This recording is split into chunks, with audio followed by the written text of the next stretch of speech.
Assalamualaikum warahmatullahi wabarakatuh. Saya Dadan Rahadian Subarna, Kepala Desa Kemang, Kecamatan Bojong, Kabupaten Cianjur. Izinkan saya menyampaikan beberapa hal terkait dengan Desa Kemang. Sebagaimana yang diketahui oleh kita bersama, Desa Kemang adalah salah satu desa secara administratif berada di wilayah Kecamatan Bojong. Desa ini desa yang bukan yang paling jauh dari titik kecamatan, tapi kalau kita melihat geografis, desa ini desa yang paling berat medannya di Kecamatan Bojong. Perlu saya sampaikan pula bahwa Desa Kemang ini adalah desa terluas di Kecamatan Bojong dengan luas wilayah 2.518,630 hektar. Tapi Desa Kemang mempunyai potensi-potensi yang bisa dikembangkan. Termasuk salah satunya adalah potensi gula semut, gula aren yang selama ini memang menjadi produk andalan desa kami. Gula itu diproduksi dalam proses yang panjang. Proses pembuatan gula itu rumit, tidak sederhana, ya. Harus dimulai dari A sampai Z dengan makan waktu yang sangat luar biasa panjang. Sekarang kami, desa dan BUMDes sudah punya alat inovasi untuk mencetak gula tidak melalui proses yang panjang. Artinya ada alat teknologi tepat guna yang akan digunakan, yang sudah alhamdulillah alatnya sudah di sini, mungkin tinggal bagaimana nanti diterapkan. Mudah-mudahan nanti bisa berjalan dengan baik. Itu salah satu upaya kami dalam rangka memajukan produktivitas gula di Desa Kemang, terutama gula semut.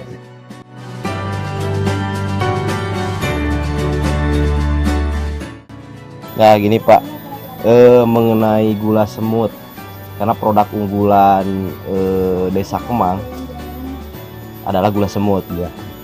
Bisa nggak Bapak menjelaskan proses awal dari mengambil nira dari pohon nau, kemudian sampai proses pembuatan gula semutnya? Dijelaskan Pak, bisa. Pertama-tama kalau mau diambil sore hari itu kan dipasangnya pada pagi hari ya, sekitar jam 6 atau jam 7. Kemudian dibawa ke tempatnya, dari itu dimasukkan ataupun dimasukkan ke dalam wajan. Sekitar ya 1 jam dari hasil, dari bagaimana jauhnya jarak antara tempat pengolahan dengan pohon ya. Kemudian setelah itu dimasukkan ke dalam wajan.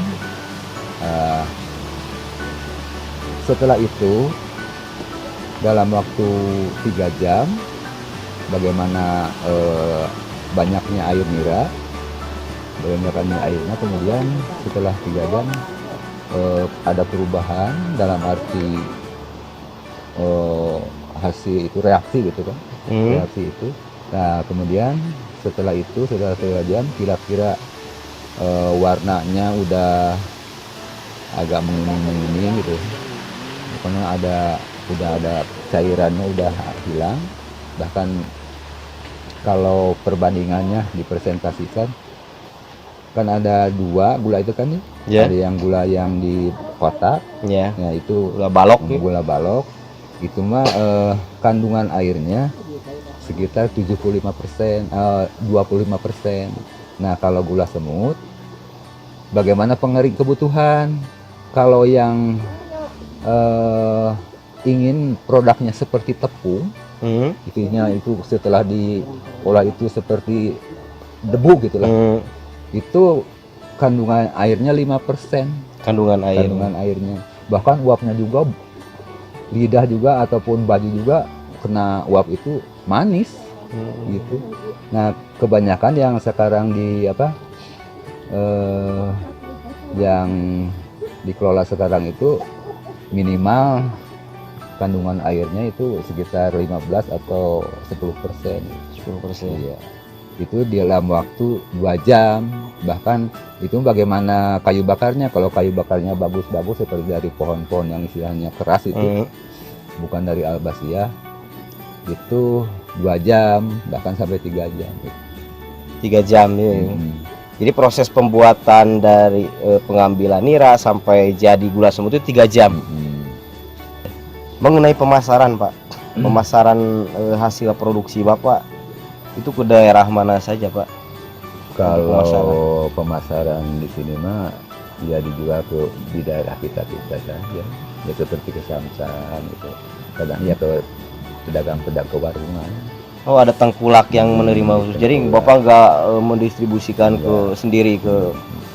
warung-warung ada tengkulak. Ada tengkulak, jadi ke tengkulak kemudian dibawa ke pedagang dan sebagainya.